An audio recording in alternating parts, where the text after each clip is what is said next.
Whew.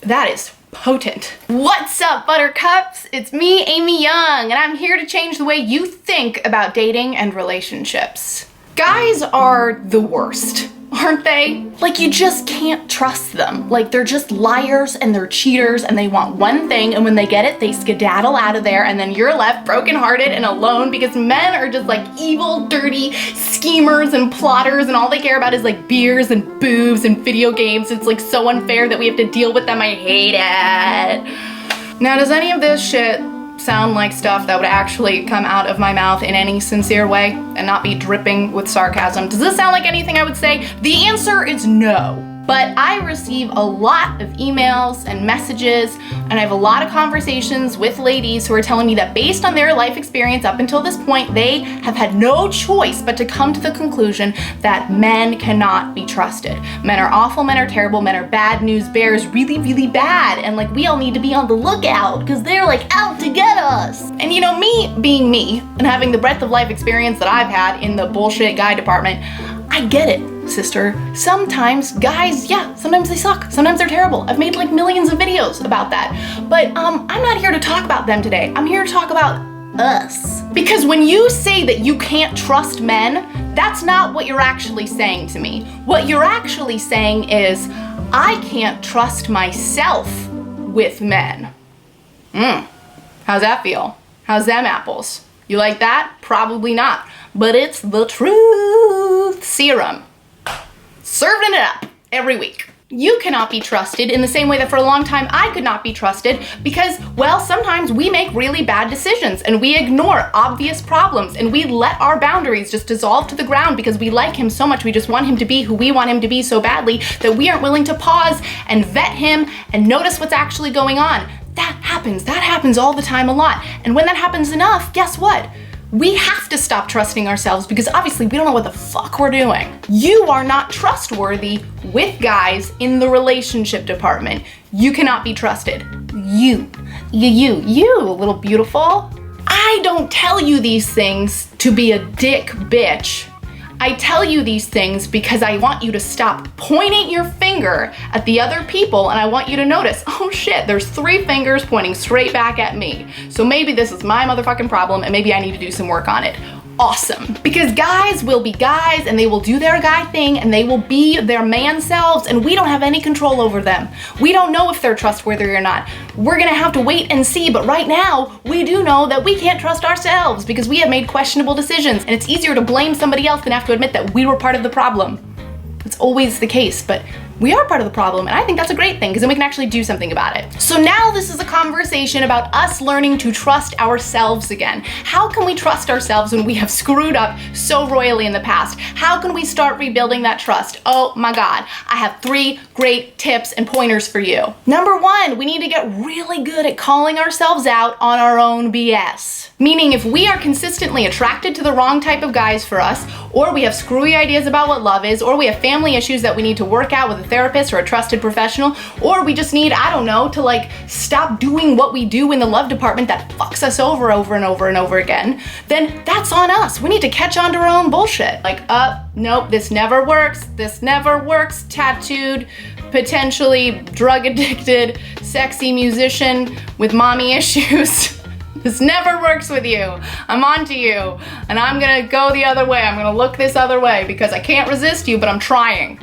That's what that looks like. In the same way that we would follow a small child and make sure that they don't walk into oncoming traffic, we want to watch ourselves and go, oh my God, am I doing that stuff that I typically do where I put myself in harm's way or danger in the love department? Am I doing that again? God, I'm so silly. I need to stop doing that. Number 2, we have to seriously commit to taking our time in getting to know new people. I want us to imagine that relationships are like an Olympic-sized pool, and there's a shallow end and a deep end, and the deep end is like 20 feet, and the shallow end, well, you can like wade in and work your way down.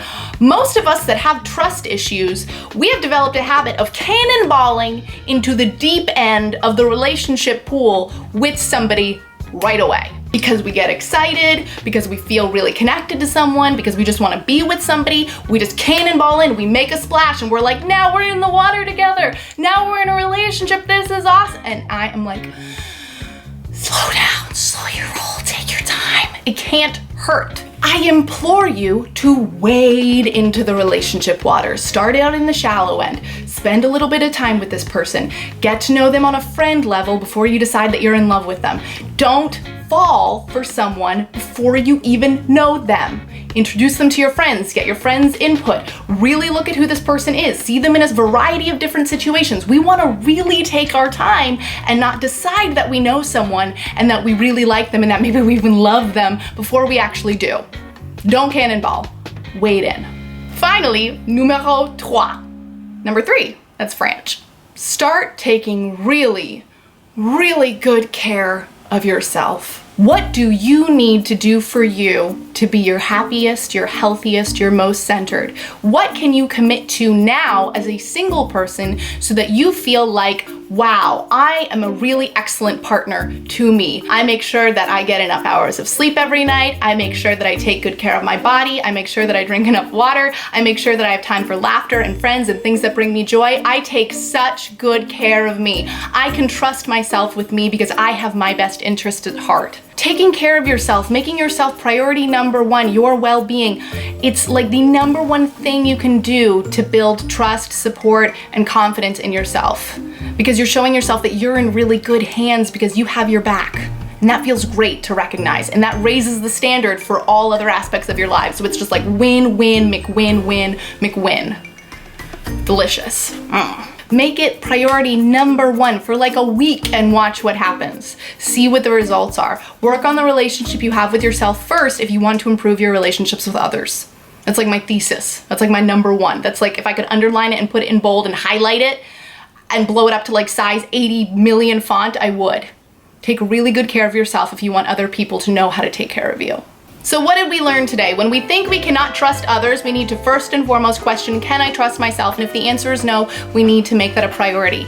We need to call ourselves out lovingly when need be. We need to be willing to take our time in getting to know new people, and we need to take really, really good care of ourselves in this whole process. So important. It's like a fucking trifecta.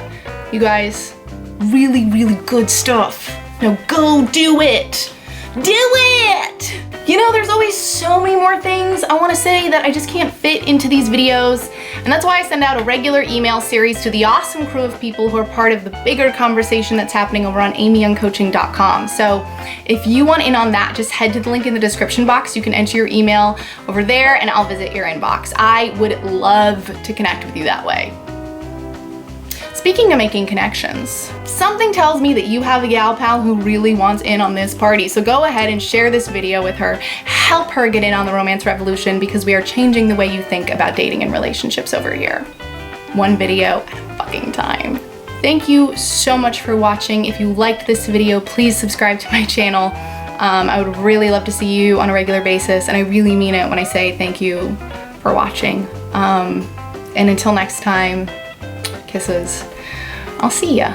When we're looking at the thing and we can't fucking figure it out or crack that damn nut is when we put it down and work on anything, everything else.